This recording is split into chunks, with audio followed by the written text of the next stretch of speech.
সাকিবের একটা ইস্যু আমরা শুনছিলাম যে আলটিমেটলি নিউজিল্যান্ড সিরিজে হয়তো বা পাবো, মানে এই এটা তো জানি, একটু আমরা জানি যেটা হচ্ছে না। সো অবভিয়াসলি ওর এক্সপিরিয়েন্সটা আমরা খুব গুরুত্ব দিই।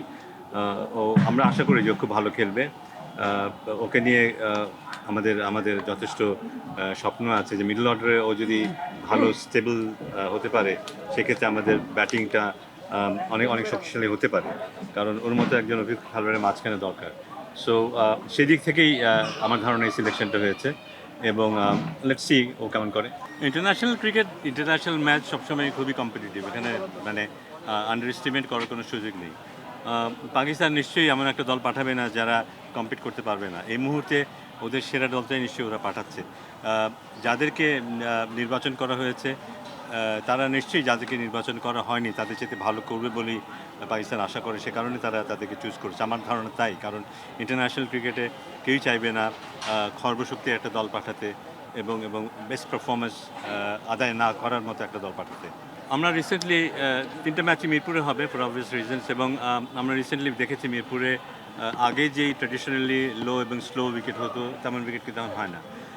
এখন যে ধরনের উইকেটে আমরা রিসেন্টলি খেলে এসেছি সেরকম উইকেট থাকবে, যেখানে আশা করছি আমরা রান করাটা খুব ডিফিকাল্ট হবে না, কম্পিটিটিভ হবে।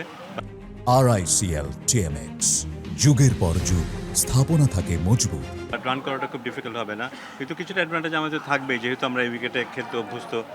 পাকিস্তান দল এখানে অভ্যস্ত না, কিছুটা মার্জিনালি আমরা হয়তো একটু এগিয়ে থাকবো, কিন্তু অনেক আগে আমরা যে ধরনের অ্যাডভান্টেজ পেতাম সেটা হয়তো সেভাবে থাকবে না। আমার মনে হয় যারা সবচেয়ে ভালো পারফর্ম করবে বলে সিলেক্টর আশা করে, সিলেক্টররা কিংবা টিম ম্যানেজমেন্ট সবাই মিলেই দলটা তৈরি হয়, যাদের কাছ থেকে সবচেয়ে বেস্ট পারফরমেন্স এই মুহূর্তে আশা করছে তাদেরকে দল নির্বাচন করা হয়েছে।